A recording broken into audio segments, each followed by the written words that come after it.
Thanks all of you for coming. I'm the lowly moderator here, so I'm not going to talk too much, but I just wanted to make a couple of sort of points, I think, from a human rights perspective, and then what we're going to do is go to Phil Bennett first, and then have Abdeslam speak more from a domestic perspective about what's going on inside Syria and the Middle East, and then have Bruce sort of bring us home with more of a perspective on U.S. foreign policy.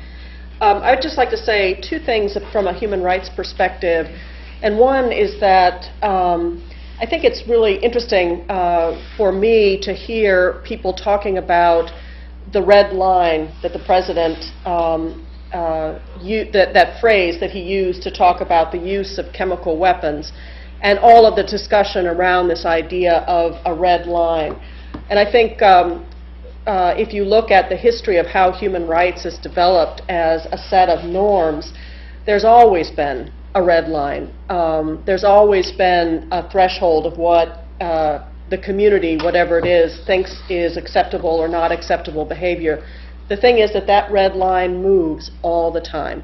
And what's fascinating, apart from the tragedy of what's going on in Syria, what's fascinating about this discussion is how we're trying to fix where that red line sits right now. And the other part I think that's been fascinating for me is the discussion about who gets to say. Who gets to say where that red line is? Who are the voices, or which are the voices that are most persuasive on saying here but not here?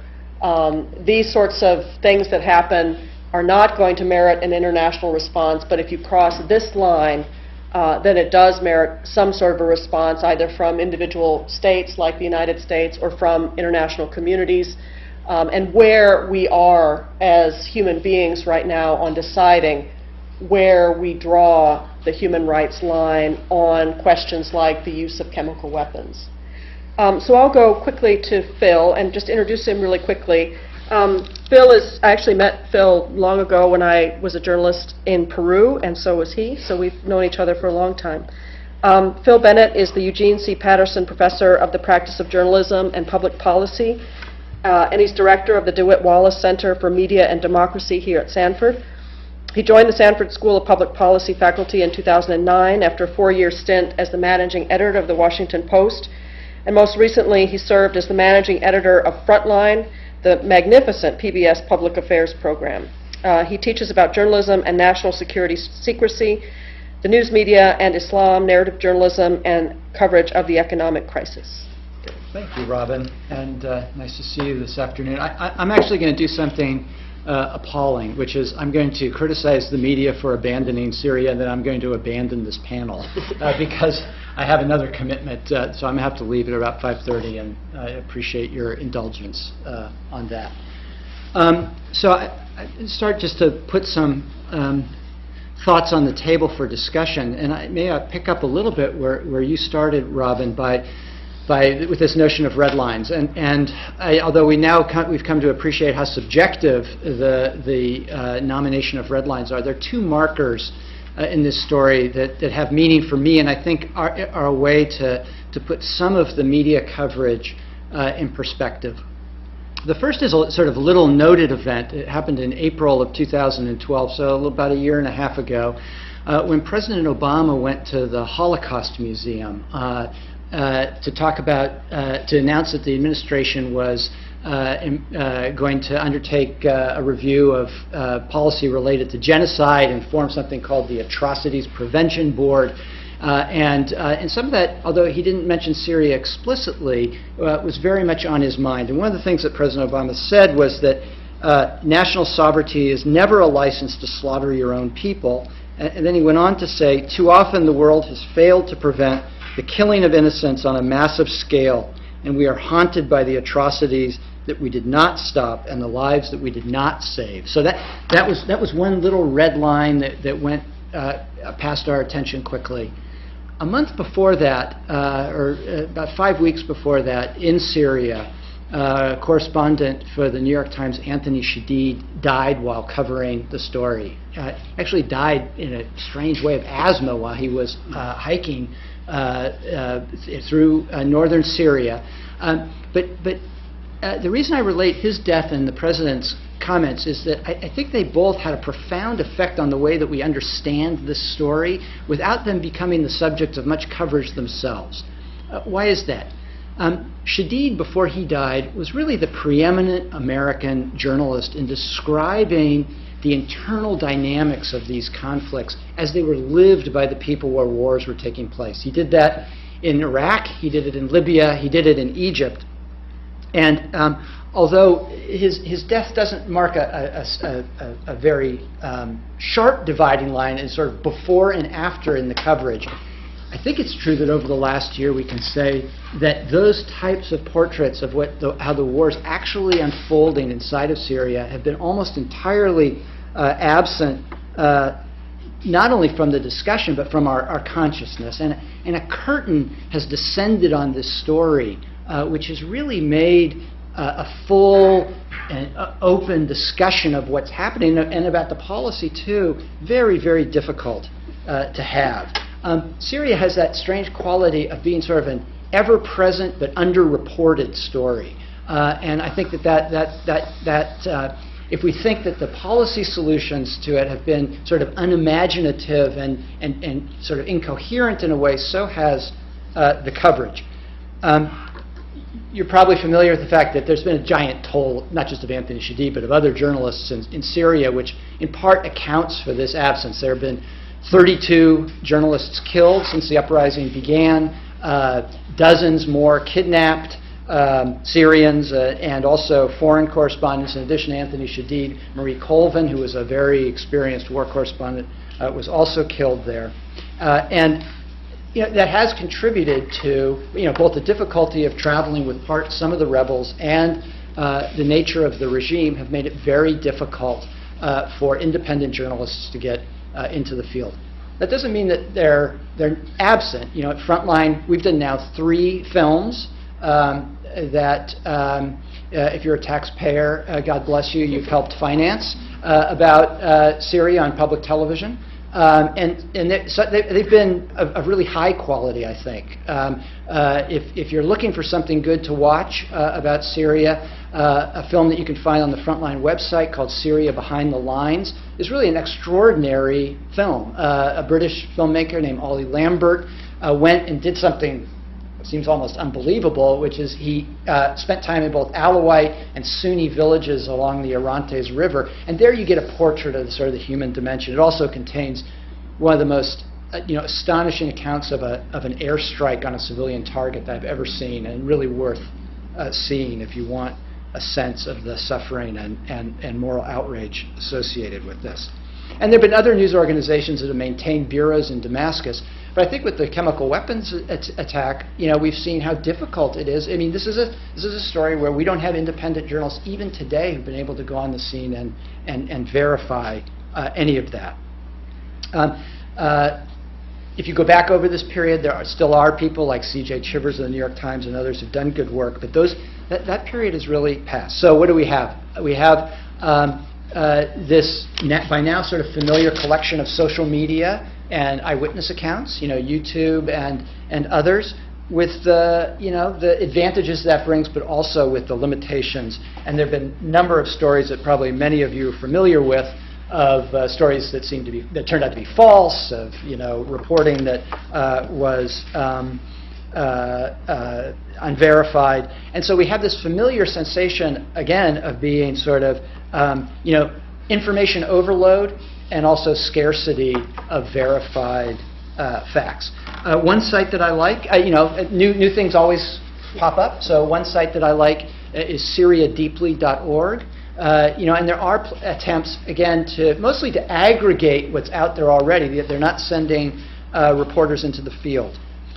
So I guess the last point I would make about this is that I think, so why does this matter? Well, it matters because it's more difficult for us to know what's going on inside, but it has a corollary impact, and that I've seen many times. Bruce has seen it when a story becomes a Washington story. In this case, a policy story becomes a Washington story, and the focus of the sort of fact set moves from the place where the events are occurring into a political discussion in Washington, and then it explodes in the media. So is Obama in trouble? Is he up? Is he down? What's the House going to do? Who's going to vote how? Can he get the votes? Can he not get the votes? What will he trade for the votes?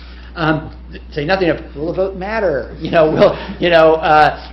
Once we get past the red line, which I guess we're going to talk about a little bit more today, then what happens? What do you do? What are the outcomes? And I think, so that vacuum has led us into a fairly sterile debate about the policy in which many of the elements that one would want to know about are inaccessible to us, what the Iranians really think, what the Russians really want, a number of things that are beyond our grasp. And although I don't want to knock it too much because it was cleverly done, I was just struck last week when the number one most popular story for several days on the website of my former newspaper, the Washington Post, was a feature called 9 Questions About Syria You Were Too Embarrassed to Ask.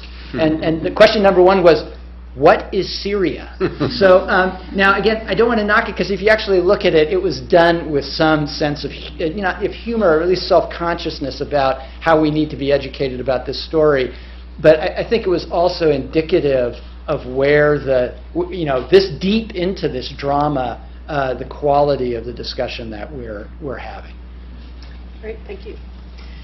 I'd like to turn to Abdeslam Maghraoui, who's an associate professor of the practice in the political science department here at Duke. And he's a core faculty member at the Duke Islamic Studies Center, which pulled together this panel.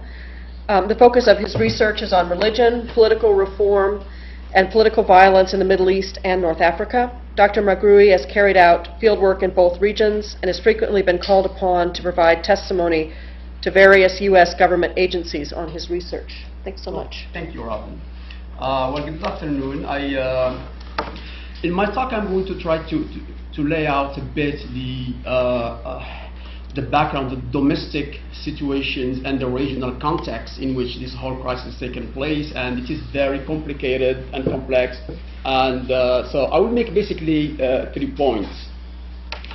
One is that the Syrian civil war or insurgency or whatever we might call it is really part of a broader transformation that is reshaping the region, North Africa and the Middle East. This is really something that is really it's conflicts that involves the organization of state-society relations in the whole region, and it implies, of course, a reshuffling of ethnic groups and dynamics in the region. The second point is that, in the case of Syria, the domestic and the regional dimensions are intertwined. And this is what's really making the Syrian conflict a bit more complicated, and it is a policy nightmare. So I am reluctant to really criticize too easily policymakers for not making decisions. I think it is complicated, even though I understand the normative concerns about the use of chemical weapons, but it's not a really simple situation. I think that's really very clear in the case of Syria.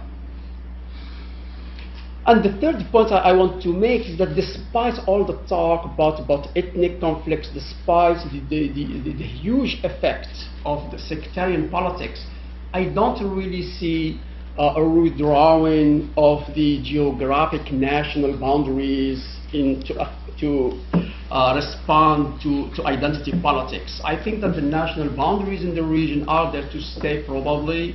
I don't see like Sunni states emerging between Syria and Iraq, or Kurdish states emerging between. I think that the national boundaries are going to stay, and I think this may be really helpful in terms of figuring out some kind of policies, but I'm not sure. So on the first point, I think that what happened in Syria began just like peaceful demonstrations, peaceful demands and protests like in Libya, in Egypt, in Tunisia, against social injustice, for accountability, against corruption, the usual demand that we have seen in the streets. In the case of Syria, the response was very swift. And for the Syrian government, there was a precedent, there was a model called the Hamma model. And that is in 1982, basically the regime responded to an uprising in Hama, a small town, and basically flattened the whole city, the whole town. Only this time it did not work. As repression accentuated, as the state responded with more force, the groups began to radicalize, the conflict escalated, and within a year, if not few months, we really have various points of war flaring up all over the country. But despite huge imbalance of power, and for me this is an intriguing question, despite the asymmetry of manpower and firepower between the government and the various disorganized, unarmed groups, they managed to impose some kind of stalemate. And in fact, today, there is a stalemate in Syria. We have seen various moments when we thought, well, that the regime, actually the government, is having the upper hand, that's going to be a turning point. And there were other moments when we saw that, well, the opposition groups was actually none of the, there were no turning point in this whole conflict. So now, today, we come to the realization that this is actually a stalemate and that a military solution is beyond anyone's reach.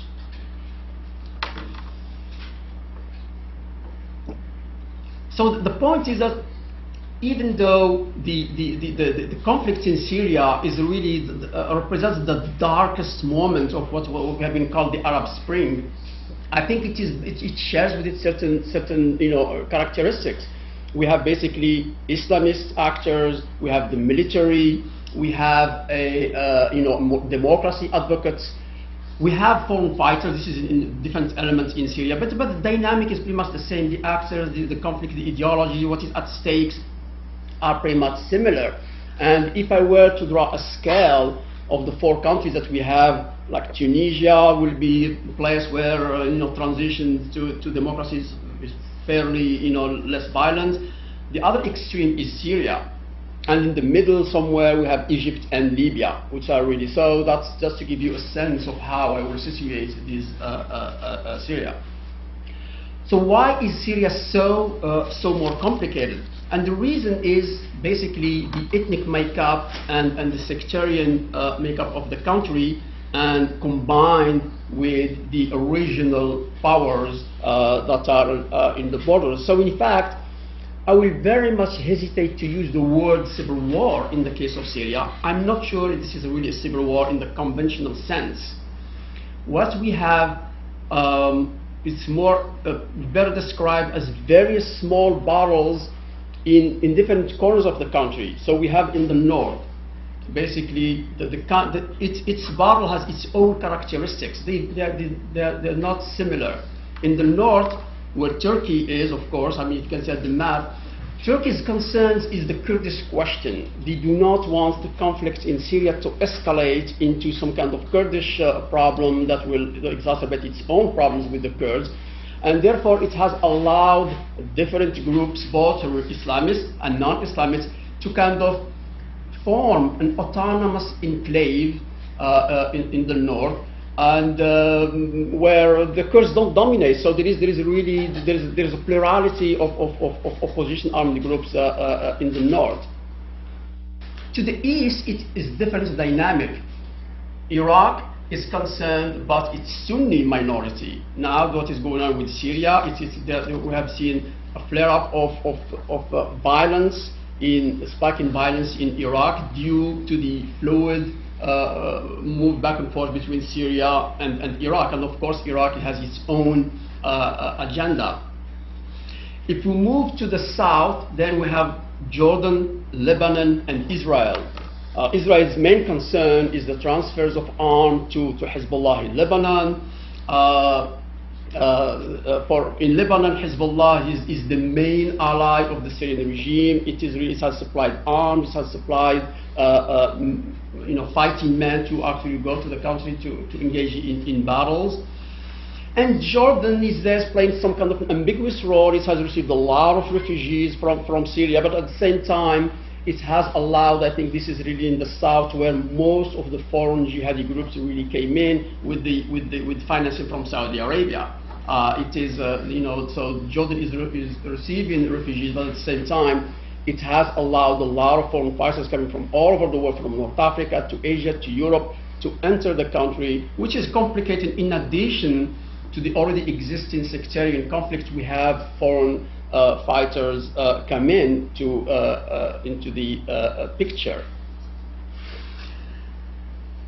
So against this kind of general complicated background, I mean, it is very difficult to imagine some kind of positive scenario within the region. I mean, what is next for Syria? I mean, there are various possibilities.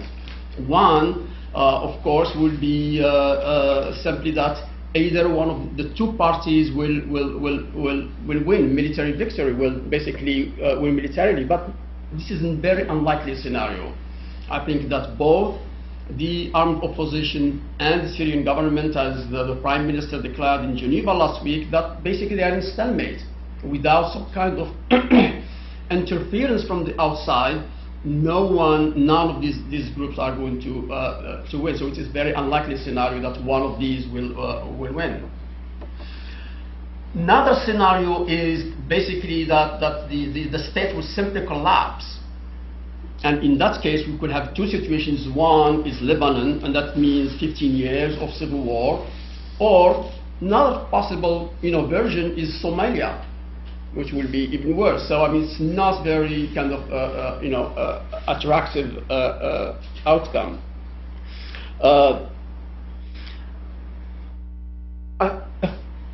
A last scenario that I think is possible is, in the end, given that the government or Syria is coming to the realization that there is actually no military solution to this conflict, and given that that military strike against Syria looks like very unlikely at this point, and the opposition will have to say, well, we have to fight ourselves. I mean, the two groups might come to some kind of understanding and political negotiation under the umbrella of an international organization, whether the UN, whether European powers, whether US and the European Union. But I think this is it is possible, even though and the reason I'm saying this is, first, I think that the two parties realize that there is no military solution to the problem. Secondly, I think that the sectarian makeup is much more complicated than I even exposed. That is, the demographics have really shifted throughout the years.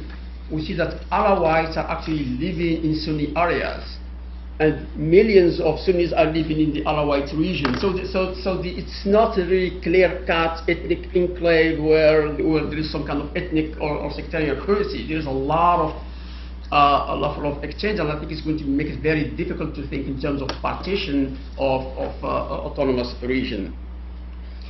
And finally, I think even within the Syrian populations, there is a striving, flourishing urban class who are Sunni, who are very much worried about an Islamist takeover, and I don't think they are willing to switch along sectarian lines against Assad, Bashar al-Assad, simply because of some kind of identity affinity. So I think even when we take the complexity of the situation, it's even more complicated than we think. So I will just stop here, and then we'll be happy to address any questions later. Given us a lot of food for thought. Thank you very much. And then I'm going to ask Bruce to speak, and then we're going to have questions and answers and discussion. I really wanted to spend most of the time on that. So let me just quickly introduce Bruce, who many of you know. Bruce Jentleson is Professor of Public Policy and Political Science here at Duke, and he's affiliated faculty of the Duke Islamic Studies Center also. His areas of expertise include Middle East and international security, international conflict prevention, global governance, and U.S. foreign policy. Dr. Jentleson served as a senior advisor in the State Department from 2009 to 2011. In 2009, he met Syria's President Bashar al-Assad as part of an unofficial study group sponsored by the U.S. Institute for Peace and the Stimson Center. Bruce. Thank you very much. So let me actually start with what I think I don't know, and that I have yet to really find people that can explain some really important aspects, and I think we touched on these here. I mean, if you go back to March 2011, when the unrest in Syria started, following on Tunisia, Egypt, Tahrir Square, and the Pearl Revolution beginning in Bahrain. And it really started, unlike Tunisia and Egypt, and mostly Tunisia and Egypt, they weren't calling for Assad to leave. They were calling for change. And it started with children, teenagers in the town of Dara, and in that context, I think there is a Syrian model. I agree with that, but in some ways, it was a little perplexing at the time. Why the Assad regime didn't simply make a few changes and kind of try to contain all this. I don't know the answer to that. I did, in January 2009, was invited with a small group from these two think tanks to meet with President Assad in Damascus.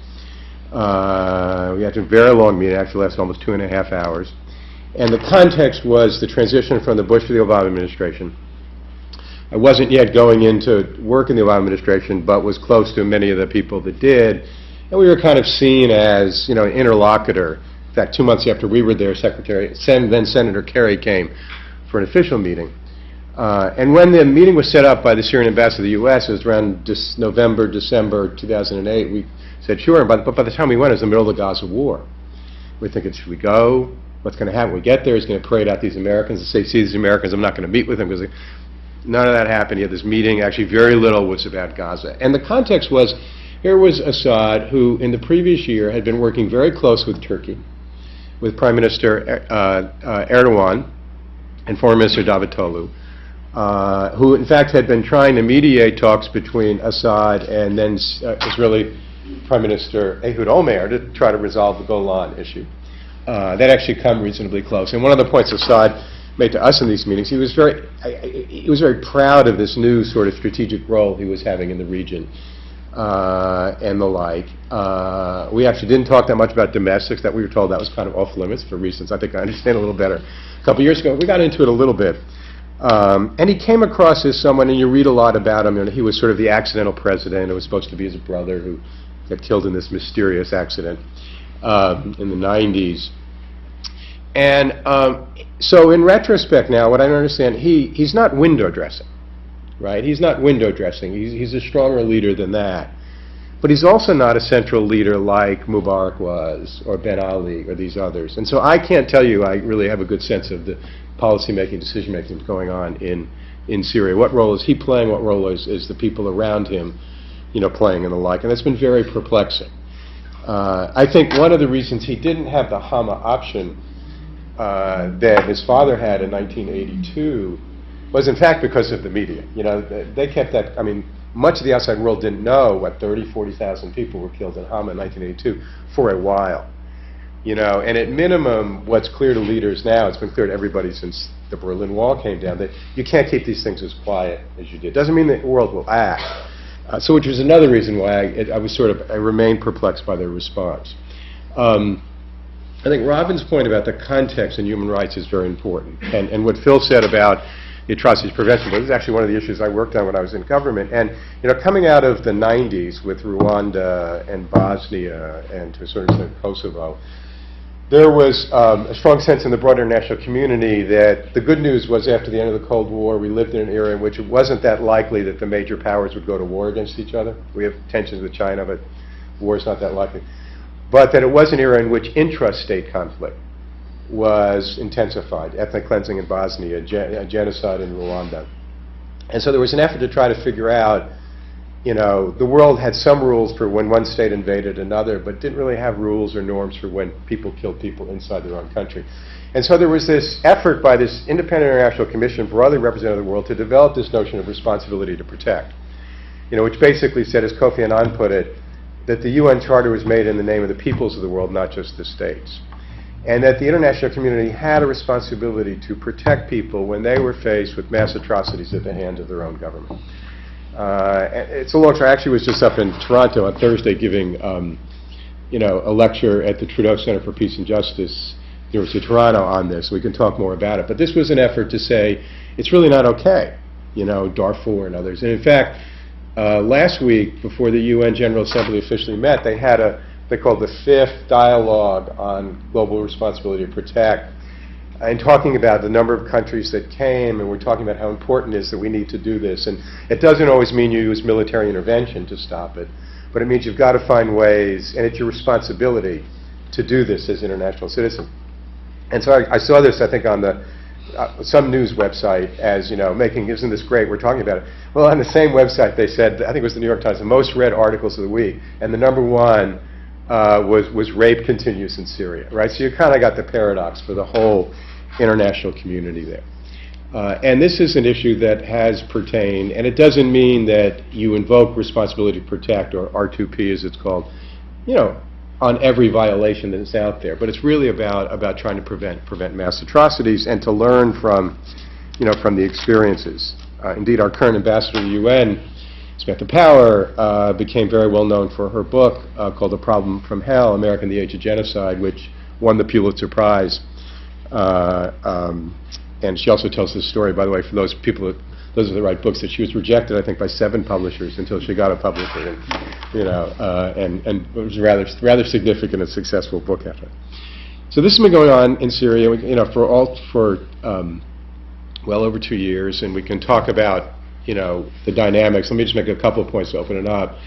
So we get to the point where chemical weapons were used. They appear to have been used before, but in August there was a lot of evidence they were used.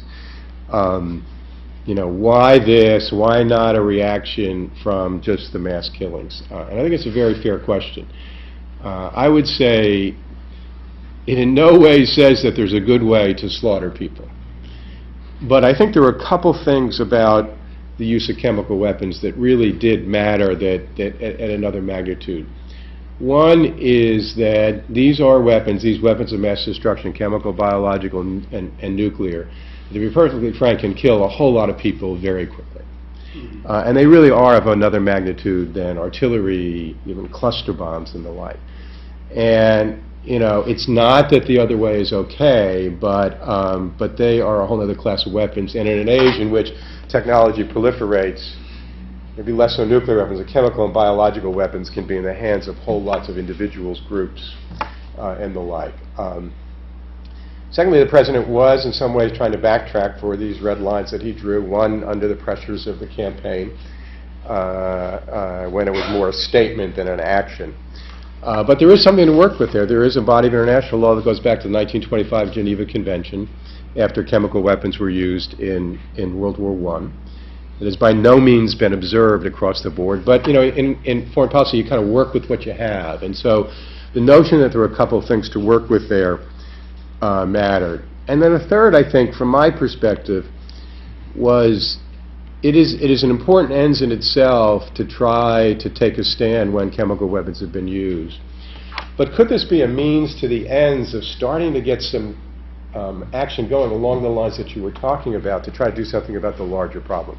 It wasn't just about taking out the chemical weapons sites. And I'll go into detail. We can talk about the president sort of hemmed and hawed, and suddenly the Russians, who for 2.5 years have been the major obstacle, right? Now, I didn't support the war in Iraq, and I think it was appropriate that many people around the world protested it. But I've really been struck about how little protest has been around the world about what the Russians have been doing about Syria. Okay, they've stood in the way of UN Security Council action for 2.5 years, and they should have been hearing from lots, including countries like Saudi Arabia, which have been telling the United States what to do. And frankly, if you want to talk about pressure, could have gone to Moscow and said, Syria really matters to us, and oh, by the way, we and the other Arab members of OPEC, we're going to increase our oil production, bring down the world oil price, and 60% of your earnings are on oil. So there's a whole lot of blame to go around out there. But Putin comes in his Foreign Minister Lavrov with this proposal, and sometimes it's better to be lucky than smart, It created an opportunity. There's been a little bit of progress made on this with the UN inspectors already in on the chemical weapons issue. But the issue will be, does this create an opening for an international effort to try to really do something about the overall Syrian conflict? I mean, there are basically 3 options the world's faced with. One is sort of the do-nothing option. And many people who say they're very strategic, we can't really do anything, let them kill each other, it'll burn itself out. Well, first of all, it's pretty cynical. dressed up as being very strategic. It has no at all attention to human rights and humanitarian issues. Secondly, is it spreading? I mean, this is I think, the third largest city in Jordan now is the refugee camp in the north of Jordan with Syrian refugees. Lebanon is being or further destabilized. Turkey, the overflow to the border there. There have been a number of encounters between the Israelis and the Syrians about weapons transfers to Hezbollah. You're playing with fire there. So the notion of just, it doesn't affect our national interest, I think, is naive. The notion of somehow going in and fixing it and having some stability also is problematic. And I think I share, your view that I think that Churchill once said democracy is the worst system except for all the others. The worst option except for all the others is to try to move towards a political transition, to try to get a ceasefire, which will be very, very hard to do because there's so many different parties there, that will allow for a degree of progress and probably towards some sort of political arrangement that's not going to be everything that the rebels want, but may also take advantage of some Sunni and even some Alawite elements that, while they're concerned about the rise of radical groups to power, I think are also concerned about what's happening to their country over the, if things continue on for another 3-6 months a year. I mean, we met with a lot of business leaders when we were in Damascus in 2009, and this isn't good for anybody's economy other than people who are doing smuggling. So, I think that may be the potential positive that comes out of this focus on the chemical weapons. I am not betting my next non-subprime mortgage payment on it, but I do believe it's where the real thinking has to go, because I think the other options, either somehow the U.S. goes in and solves it all, like some Senator McCain and others have been advocating. I just think that's not realistic in a variety of ways, and the do-nothing option, I think, is both immoral and unrealistic. So. Thank you very much. You have to go. Thank you, Phil. Apologies. I'd just like to open it up for questions. Julie, did you want to have a microphone, or we just... Okay. Questions, comments, and all. Just if you could just keep it, somewhat brief, so that we can get as many people to speak as possible. Go ahead. If you could just say your name, also, please. Thank you. I'm wondering how either of you feel about the pressure on Obama to arm some of these rebels in Syria. Even before the chemical weapons issue, I think this was at best a tactical issue. Okay, I think there are people who really know the ins and outs of this far better than I do, that have argued that you could do some arming of some of the rebels without giving them things like surface-to-air missiles which can shoot down commercial airliners, as happened some of the arming we did way back in Afghanistan during the Soviet. But I think in some respects that question has been overtaken by events. I think right now, by virtue of the chemical weapons deal, Assad's position is stronger with the international community.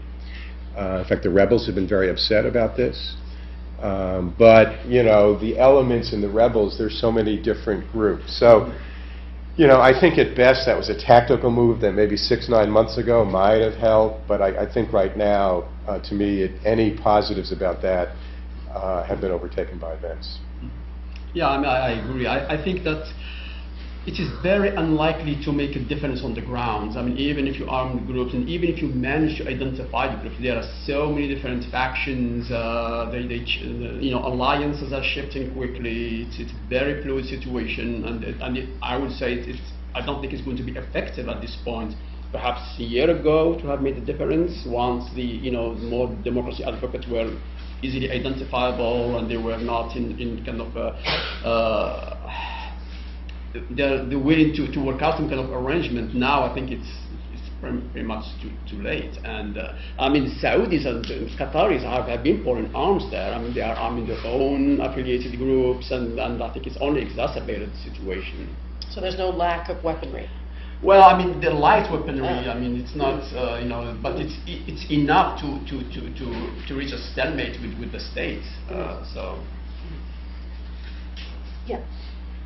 Given that Syria has been a secular country, what are the likelihood, or what is the possibility of Al-Qaeda becoming more powerful, and would the Syrian people stand for a religious government?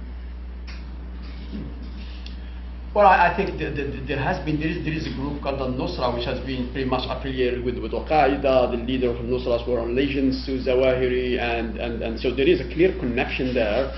They are the most, combative fighters. They are the most successful. They have been really, especially in the south. They have been and the various small Islamic groups, they tend to flock to them because they achieve a lot in the ground. But on the other hand, there is a parallel process going on. I mean, in the Kurdish areas, in the Druze area, even within the Sunni urban communities, there is an awareness that these are people that are really dangerous for the country. So there is a resistance to that kind of, and therefore, there are instances of violence. I mean, recently in the northern area, there were like a lot of fighting between Kurdish militias and the elements of affiliated with Al-Qaeda. Yeah, I think that's right. I think in some respects, that may be one of the incentives for some of the groups that are more, that have been pro-Assad to look for some sort of deal. If there's a sense that the longer this goes on, the more empowered, the more radical extremist elements become, then there could be a greater incentive. I mean, just last week, there were stories, this town Azaz, right on the border with Turkey, where tell you how I know this. There was an American journalist, freelance journalist, who was writing an article for a prominent American magazine, who went there about 2 weeks ago to do a story on citizen journalists coming in and out of Turkey, in and out of Syria back into Turkey, and I had long conversations with him about was he going to be safe. Because he happens to be my daughter's husband. And he got his story, and he got back, and I had dinner with him last Wednesday night. Well, then, I think 2 days later, in the New York Times, Azaz is taken over by Al-Nusra. And I said, well, Matt, is this where you were? And he said, yes. And I said, timing is everything in life. But, it's an example of, of the radicalization. So I think in some ways you could create, the Assad regime sort of say everybody they've called a terrorist, right? They use that very freely. It's a good way to sort of label your opposition, but it could be, I think that's becoming a more significant threat, and you're right, to the extent that it is a secular society, maybe that's an incentive for a real Geneva conference to make some progress. I wonder if I could just take advantage of sitting here to ask a question. It's kind of circling around some of what you both said, and I'd love it if you could both maybe give an opinion. Assad is no dummy.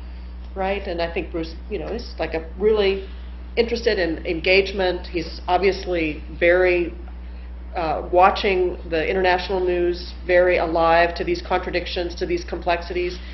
Is there any clarity in either of your minds as to what happened here in this particular case? Why the choice was made to use chemical weapons in the city when it would obviously be very clear that chemical weapons were used? Did they just overstep and think, well, we've done it before, we can do it again, it's not going to be such a big deal? Is it a sign that there are people that are operating without the control of the central government? Do you have any sense of what was the strategy here, or what was the thinking behind this particular incident? Yeah, it's hard to know. Probably what we know is still classified. What I don't think an order was given by the central command, by the central president, the president of the central command to go do this. But I don't think that takes away responsibility.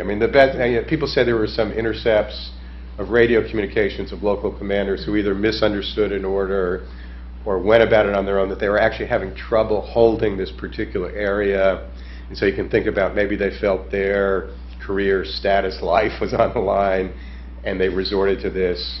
And the context, I think, probably is a sense about, the international community not really going to do anything about it. And maybe it got out of hand. There were some reports that some of the weapons used, were more potent than they realized. So somewhere is the best I can tell. Yeah, I really don't have any kind of inside information. My sense is that it reflects more like the state of despair of the army. We have historical precedents when conventional weapons are used, and that is in situations where a state or is in a really desperate situation. They realize that they are never going to be able to defeat the rebels, and that was an act of desperation. But I don't know about decision making, whether it was really from the Assad or from within. I don't know. We actually have, I may try to put it here, a different map. Let's see if this works. There we go. This was part of a Human Rights Watch report that just came out that shows essentially trying to assemble the evidence that's available to show where and how the attack took place and why human rights groups, and I think the UN inspectors are also, I mean, they haven't said the responsibility, but Human Rights Watch certainly says the predominance of evidence says that indeed the government did fire these weapons. So anyway, switch of graphics here. Yeah. I have a two-part question. The first one is, if either side, and I know that it's more than two sides, but say the regime and then all others, if it looks certain actions trigger one side to be gaining an advantage, will the international community, should the international community impose itself to keep either side from losing? Okay? And then my follow-up question is, could it ever return to the status quo?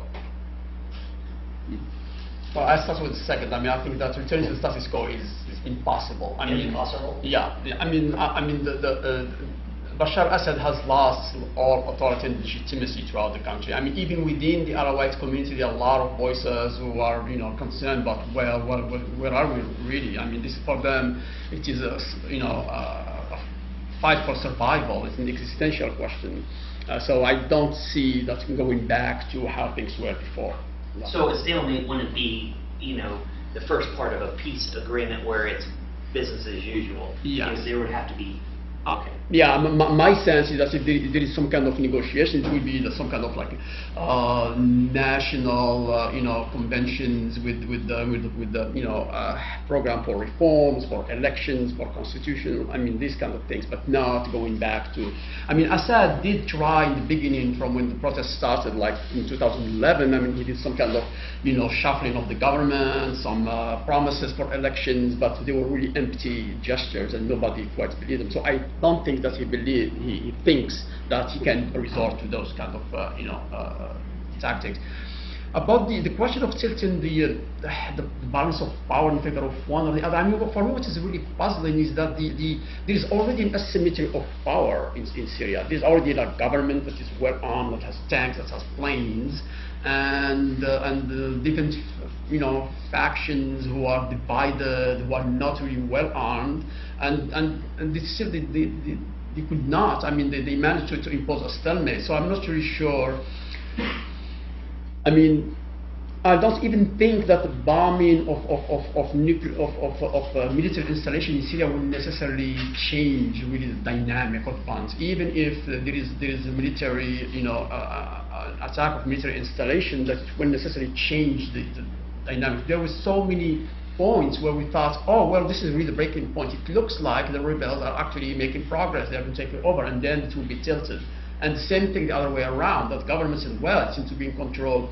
So it's very unstable, shifting kind of situations, and I think it has a lot to do with the regional dynamics. I mean, Iran is playing a role. Hezbollah at the moment, when it saw that the regime was, was going to lose, sent in their fighters. So it's the regional dynamic is very important.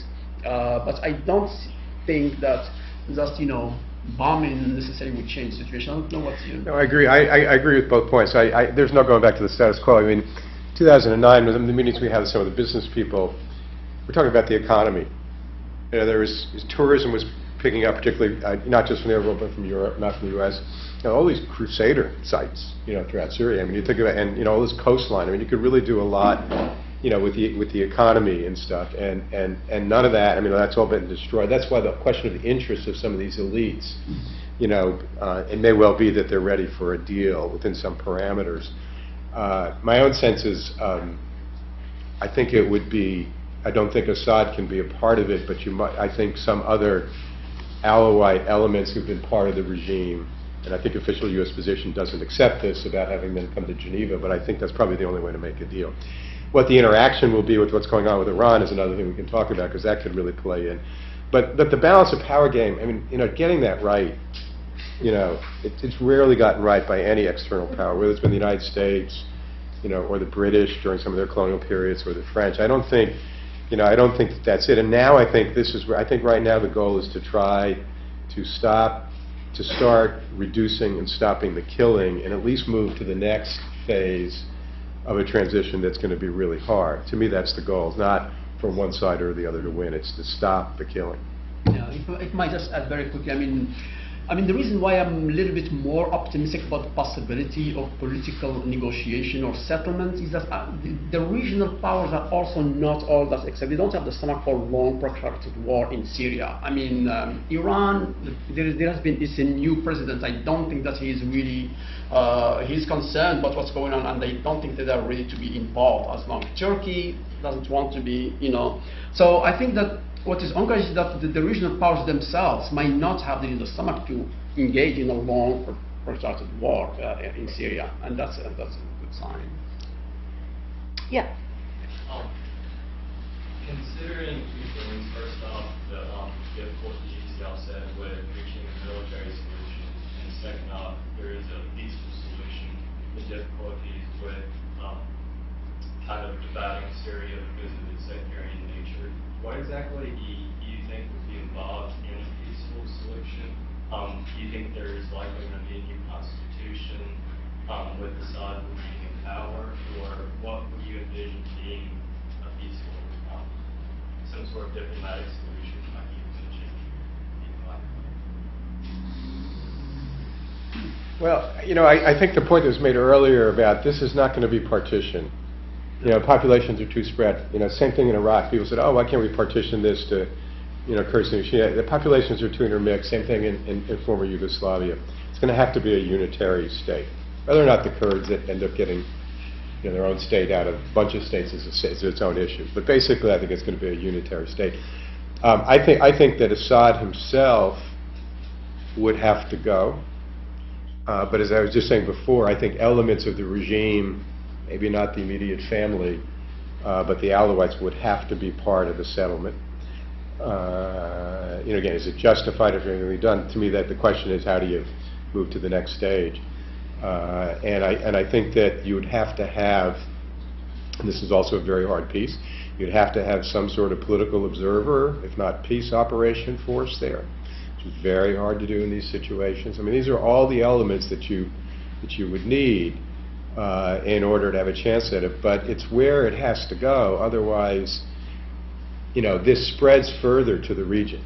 I think I agree. The regional countries don't want an extended war, but this is going to, you know, spread one way or another to the region, and so, you know, that's where, you know, it's an opportunity to try to move in that direction. And, you know, Russia and the United States are fencing about exactly how to do that, and it may not happen. And I'm not saying, it probably won't happen, but that's what I think needs to happen. Yeah, I agree with this. Yes, exactly. Hi, I have a small question. So you said that any diplomatic solution will involve Assad. So it will involve someone from his government. So there will be some kind of internal conflict between the Alawite elites and the other supporters of the government. And then on the other side of the table, you will have the rebels who are radicals, who are more democratic oriented, who are regional.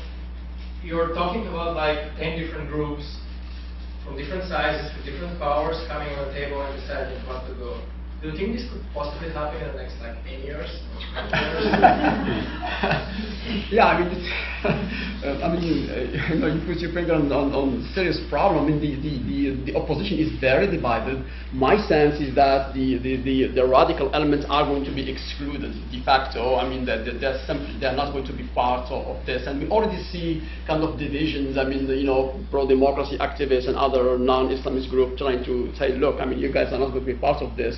I think it's possible. I mean, I think the only alternative is to keep on killing each other, and I think they both realize that, well, there's a stalemate there. I mean, the prime minister says, I mean, he basically, you know, said, look, I mean, you cannot go on. There's no military solution. It's very clear, an ambiguous, you know, declaration that there's no military solution to the problem. And so, yes, the opposition is divided, but we have seen this. I mean, we have the presidents of Lebanon. There are you know, cases where oppositions were divided, and then they realize, you know, they are exhausted by war. And that's why I think that sometimes, well, the cliche "give war a chance" can sometimes work. I mean, look, they have to fire out until they're already completely exhausted, and then sit down and negotiate. Yeah, I agree. I think many of the radical elements are not Syrian. They're taking advantage of the opportunity to come inside the country. So I don't think necessarily they have constituencies. They have their arms, but they don't have constituencies in Syria. The rebels being more democratic, I don't really think so. I think they want. I think they oppose this regime for many valid reasons. This is not about democracy. It's about some negotiator. Is it? As we were saying, is it likely to happen? No. And if it starts to happen, is it likely to be easy? No. But the alternatives, I think, are much worse. And it's not like you have one constitutional convention and then everybody's sort of happy and stops the violence. But I think that's where the thrust has to be, because the longer you wait, the harder it gets. I don't think it's not just that people burn themselves out on war, but the country is more destroyed. The external effects on others is greater. The humanitarian consideration. So it's really where efforts need to be made to try to move in that direction, but being very realistic about what the landmines are there. Yeah.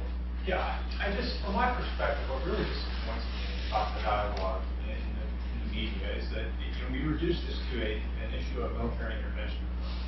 There's a humanitarian crisis that is horrible. And it appears that our foreign policy was driven by a comment of establishing a red line and unintended consequences of bringing Russia on board. And I just want to know, do you think it is a foreign policy failure that we failed to frame it in terms of humanitarian crisis and to call Russia to account in the international community for their pacifism? Yeah, and the we in that is not just the United States, as I was saying earlier. I think there's a lot of responsibility that goes. There are a whole lot of countries that were part of this, Friends of Syria contact group. And even now, the Arab League met after the chemical weapons thing and said, yeah, go ahead, do something, but don't count on us to be a part of it. We live in an age, in the 21st century, where the United States still is a very significant country. We have more power than a lot of others. But a whole lot of issues out there are going to require different countries pitching in to do their piece, okay? And that's why, the notion that Russia was allowed to do what it did for 2.5 years with limited international criticism, there's some blame on Washington, on the Obama administration, but there's a whole lot of blame to go around, okay? And I think that the military intervention piece came up. I mean, some people, as somebody asked before, had been there for a while about aiding the rebels, but it really came to a head over the chemical weapons. But the notion of the whole responsibility to protect effort is to try to find ways to protect people short of military intervention. Now, and the problem often is nobody pays attention until you have a crisis, and it's as if we all treated our health as if we're not really going to take care of our health until we have a really bad disease. The whole question of acting preventively, it's a very, very hard question, for media, for politicians, and you're absolutely right to make that a criticism, as broadly for the international community. But are we still framing our national policy based on security state mentality? No, I don't think. To give credit, what Phil said, there was a strong effort in this administration that they have not totally fulfilled to try to bring in. If you look at the president's statements that he made and others, and Smith Power, others, it said this is not interest versus values. This is interest and values. Okay, they haven't fully acted on that. But they've been trying to move in that direction, and there's some other instances in which I think we've been doing more about that. And the whole international effort, as I said, the General Assembly meets and talks about responsibility to protect, but it doesn't really do anything about it. And much of the future, lies because the issues we face internationally are much more about mass killings of people inside states than one state going to war against another. And much of our future lies very much in how to get more serious about that. In ways that aren't just about military versus military, but to get more serious about it. I think it is also an interesting question to look at who's at the table. And you noted that, Bruce, with Samantha Power, but not just Samantha Power, Susan Rice and John Kerry, who come through, the veil of tears in many ways in both of their lives. Susan Rice with Rwanda and John Kerry with Vietnam. And so you have people who have felt very firsthand some of the real difficulties and challenges of being faced with genocide or mass killing or intervention in an unwinnable war. So I think that there's a very strong level of experience at the table here on the American side. Let me just say one other thing that's hard. It's like preventive medicine. You don't really know if it worked, right? But there have been a couple of efforts I know that some credit is warranted. So in Kenya in 2008, when they had the presidential elections, there was mass violence. In 2010, there was a referendum on a new constitution. And the U.S., many in the European Union, the UN, and a whole bunch of NGOs worked really hard with the parties in Kenya to try to make sure that that referendum happened on the Constitution without violence. Same thing with the most recent presidential election in Kenya. In Sudan and South Sudan, the secession of South Sudan has not been totally peaceful, but a whole lot of efforts have been made to try to contain the violence. Like preventive medicine, do we know that it would have been violent if people hadn't been practicing preventive diplomacy? Not totally, but it's a pretty good bet. And I think, so it's not a total disregard of these. There has not been, serious effort on Syria, but there has been some efforts on some other cases which also could have gotten a lot worse if it hadn't been done. Yeah, it's clearly, it's a moral failure from the international community. However, or without however, is that, look, in Europe and the United States, there is an exhaustion of intervention. People simply are not really excited about the prospects of engaging, and that's, I think, it has an impact on policy. And the second aspect is that it is a complicated situation. It is not clear whether intervention, how it's going to affect the outcome, or if it's going to affect it positively or negatively. So there's a lot of doubt there. But I take your point. It is clearly, we got to the point where we actually see a state using chemical weapons against its citizens, and then the international community is frozen. There's not much.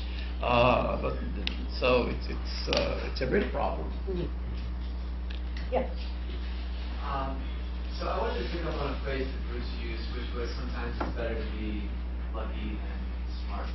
So I think that's very much in line with the narrative that's kind of taken hold a little bit in the media. So that narrative is that in the aftermath of the attack on August 21st, boy, the mismanagement may have been unsightly. It looked pretty terrible, but we actually got to a better place. We're at a place now where Russia is invested, Assad is kind of invested, he's on some level he's a partner now, even though he doesn't really have a legitimacy as Islam. I just want to kind of question, I don't know if I'm naive, but I just wonder if that's really a better place. Russia, as we've mentioned, for 2.5 years has just been the most obstructionist entity in the international community on this problem. They throw Obama what seems to be essentially, a lifesaver, life vest, whatever I'm looking for. And Obama takes it, but now you've got this situation where you're trying to move, how much is it, 1,000 tons of chemical weapons out of Syria in the middle of a civil war. Just today or yesterday, Assad said something to the effect of, I'm really worried about the possibility that foreign countries are going to encourage the rebels to take shots at UN inspectors if and when they come in. Now, I don't know if he's right about that, but to me that sounds like get ready for a shot. Yeah. So that's kind of one question. I wonder if we really are in a better place. And if we can squeeze one more in, we're talking about the difference between your kind of go very little or do nothing option and your go big, which is more what Arcane and Graham have been advocating, and then there's something in between. And the question that I have for you guys is, so would you agree with, advocate for, support the kind of intervention that was actually being discussed for that 2-3 week period? Mm-hmm. Because to me, I just don't know how that helps. And maybe it does, but I just don't see it. Do you want to give that? Yeah, honestly, when I heard about the chemical attacks and there were more and more evidence that the Syrian government was behind it, I was very much for some kind of action. The reason is not really the red line for Obama or something. It's just the idea that a state can use chemical weapons with impunity against its citizens. There is something profoundly wrong with that idea. And for me, if it goes, that means that we normalize the use of chemical weapons. This time it killed 1,500. Possibly, well, if it becomes normalized and accepted that there is no reaction, then it would turn to hundreds of thousands to 1 million. For me, that is really it's both normative but also strategic. Once normalized, it will be used again possibility of unit again is there. So I thought that regardless of the change of the balance of power within Syria, even though I was convinced that the attack is not going to change the balance of power, is not necessarily going to lead, I thought that it was really important to say, hey, look, I mean, this is something that we cannot do. It's simply unacceptable for the international community. And I was surprised as myself actually taking this position, because I'm generally against intervention, that sovereign states will not let them deal with their problems. But there are moments where, I mean, it's really difficult to privilege, state sovereignty over human communities, and that choice, I think, we have crossed that. Yeah, the same thing. I wasn't writing any op-eds, but I did a bunch of media interviews and whatever the right word is, tweeting or twittering. I actually very much felt there was a window right there, right after the evidence came in. I think that in which we should have taken action. And the message was very much to impose costs for this, for what had been done. And it wasn't just about chemical weapons, but it was about the broader military complex. And there were a number of proposals that were serious proposals about how you could do this. By waiting for Congress and all that sort of thing, then you create a situation where Assad could have said, oh, okay, you women and children go here. So you lost your window. So I think it was, and I don't want to get into politics. I think there was a way the president could have managed the politics there, including some evidence in the public opinion polls. But that was only, it wasn't going to resolve the whole situation, but it was to address that particular issue. Look, the administration should, there's a little spin going on out there, which you've been reading, that, I don't want them to take this too seriously. I mean, I think it's only that if this creates an opportunity to get at the broader issue. There's going to be leakage of the chemical weapons. It's going to take a long time for this to get out. It was important that it gets started for the credibility of the effort, and it has. It's not going to be perfect. You're right. The rebels can attack it. Whole variety of things. So the real question, as we look back at this 3 months from now, is going to be: did it lead to, let's call it a meaningful Geneva conference? If it didn't, it got the administration out of a box it created for itself, but didn't really make any progress, on the issue. So. That's what, to be lucky means to take advantage of it, not just to say, phew, I got out of a jam. Just as you're talking, I'm wondering, what influence do you think the vote in the UK had on the administration's position? Because that seemed to be maybe not decisive, but certainly something that was looked at very closely, and where Cameron lost that vote.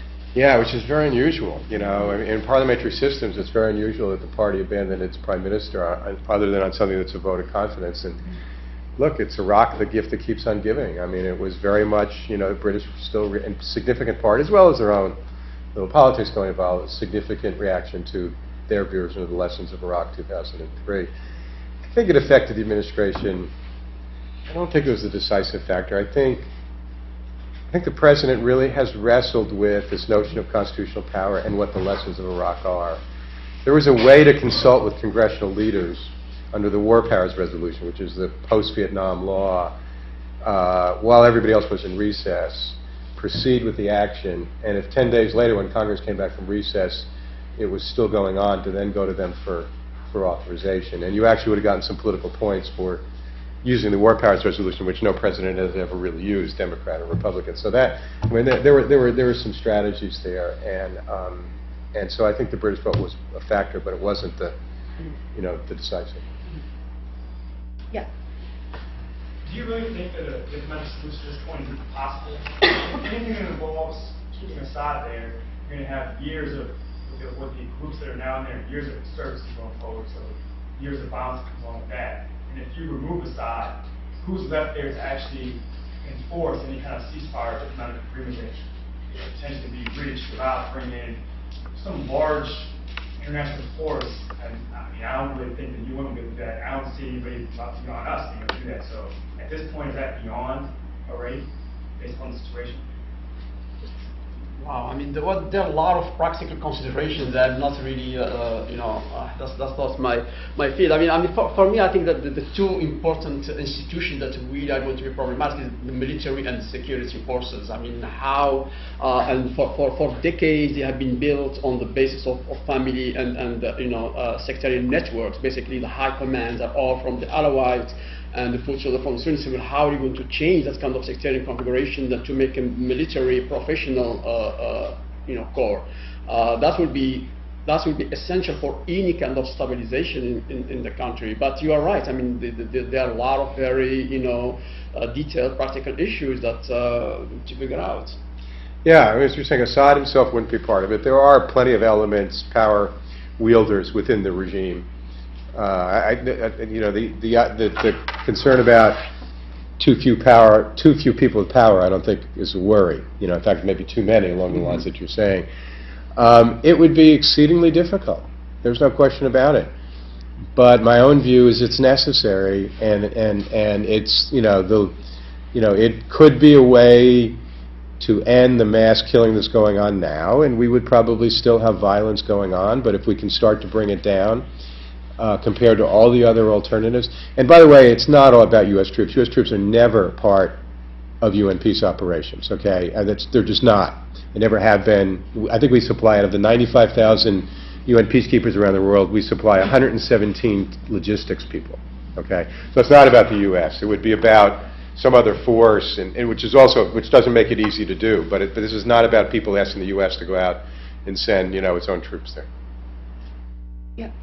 I have a question, or I wanted to go back about what you said earlier about Russia and its role in maybe the past 2.5 years in construction of the Security Council. It seems like there's putting pressure on nations does work to some degree, but it seems like with Russia, I don't understand where the pressure would come from. And you mentioned Saudi Arabia, because I feel like with Russia, you have your allies, so you're not going to put pressure on your allies, or you have people that Russia isn't going to pay attention to, and they're going to say they're just, who are they to say this or that. But that really interests me, because I feel like that's the way to, if we have we can put more pressure on places where, we can see these genocides or see these, horrible humanitarian crises happening internally. If we could prevent that by getting, and it's clearly not happening in the Security Council, but how could that happen in other ways? Like, who could have put pressure on Russia? So I think another thing that I haven't been able to figure out, I felt like Russia's been holding a losing hand the whole time, and that they knew it. This naval base, it doesn't matter that much to them. They've got other situations, and so it wasn't clear to me why they were so invested in Syria. It wasn't like the Cold War was still on, and and that sort of thing. I think it was very much about Putin's overall approach to relations with the United States, which come down to, to put it in a very sophisticated way, if we say chocolate, he says vanilla, right? We've seen that on a lot of issues, and trying to make sure, and there was some fallout from the way Libya was handled, for sure. I mean, I think the Russians allowed that to happen, and then issues were raised afterwards. And so that was perplexing to me. There were a number of points we thought maybe Russia would see us playing the losing hand if they could come in and get credit. So I kind of think maybe that's what started to happen now, right? There was an opportunity for that. Where's the pressure going to come from? I mean, I gave you one example. I think that the thing was to break this out of a bilateral confrontation between the U.S. and Russia, between chocolate and vanilla. And that's where, one of my criticisms of our administration was not the military issue, but we didn't do a diplomatic surge. We didn't really try, and other countries didn't come forward the way they really need to do and say this matters to us too. And so what Putin needed to see was, well, this is not just about America, the United States being mad at me, or maybe France or Britain, but a lot of countries, and we have things to lose, whether it's economic or prestige or other sorts of things. And that's what didn't happen. And so the WHO question is a whole. I think the OPEC countries is a very big part of the WHO, but it applies to a bunch of others too. Yeah. I didn't find the Russian attitude so surprising, because they're having involvement in Syria for a number of years. But what I found surprising, and I wonder whether you have an explanation, is that France has been so silent. And of course they have spoken out a couple of times, but they have never been willing to take any action or to negotiate on a serious level with the United States.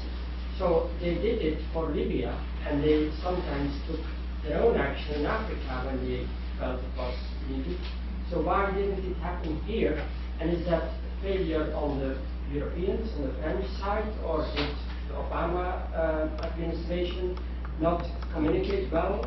I think Kerry was there like 2 weeks ago, and there was some talk, but nothing happened. And I find that more surprising than the vote in United Kingdom, in fact. And I wonder to what extent it would have been a factor for Obama's decision. I mean, I don't think that a country's willingness to step up on these profound issues should be just about whether the U.S. tells them to do, or especially with countries, major European powers that have been, playing this game for a lot longer than we have. I don't totally understand France's policy. I mean, I think some of the things you identified are right. They have taken the lead in some of their former colonies in Mali and Cote d'Ivoire in some very constructive ways, I think, that have helped the situations there. They did come out quickly after the chemical weapons on this, whether that's Hollande at 30% approval and looking for, I don't really know, enough about that. But I think that, every country, and I don't know how much, they've been part of this general effort over the last 2 years to try to make progress on it. But, I mean, I think every country, it's a mix of their politics and their own sense of their national interests. Yeah, I mean, I thought that France was pretty much has took very clear position that the chemical attack, they took very strong position for military action. I mean, I think they were in fact the only European country to take that position. So I'm not sure what you're talking about. Hollande. I mean, my understanding is that Hollande made very clear declaration that there should be military strike. And he supported the United States, and even to some point where he said that even if only the United States and France will still want to do it, even after the vote in the UK. So.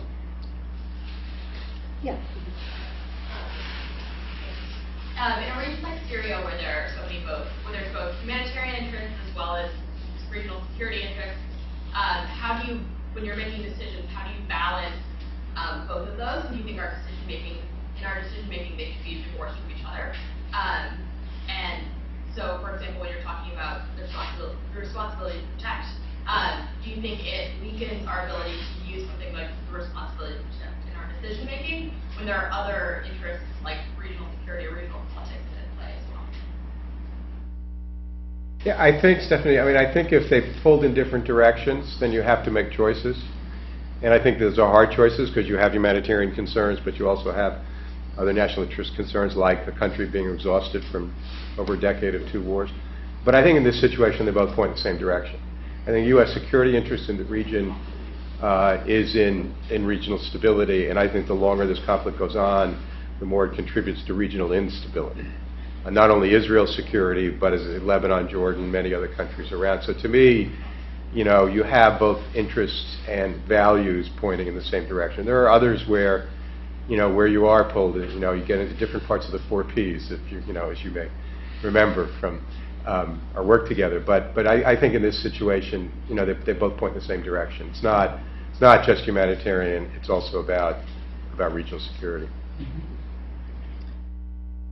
Yeah.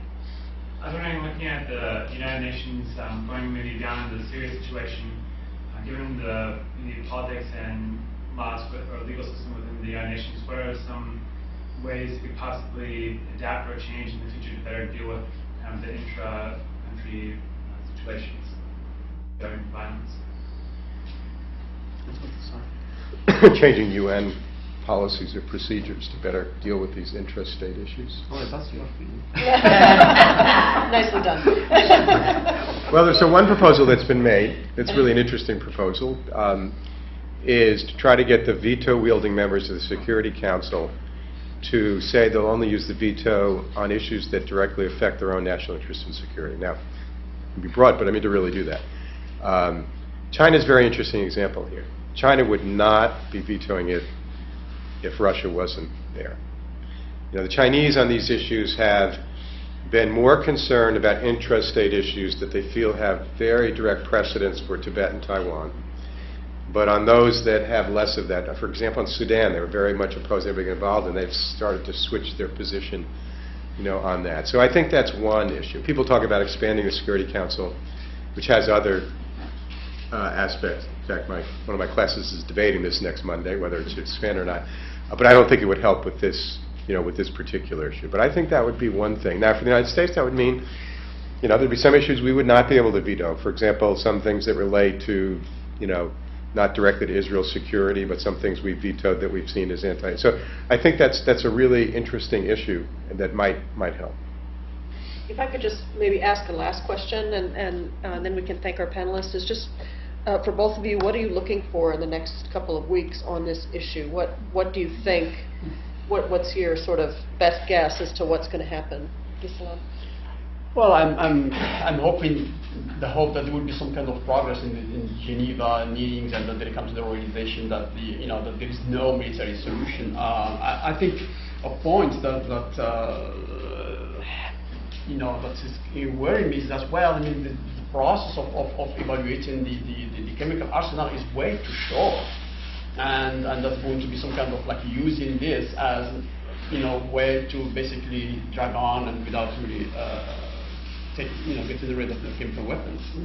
So. Yeah, I would agree. I mean, I think continued progress with some bumps on chemical weapons. I think messages to the rebels from those that give them the most support, saying, "Don't mess this up."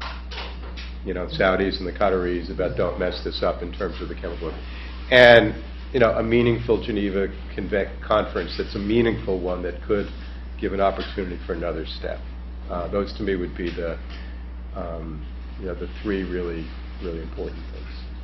Well, thank you so much for your comments. Please join me in thanking you.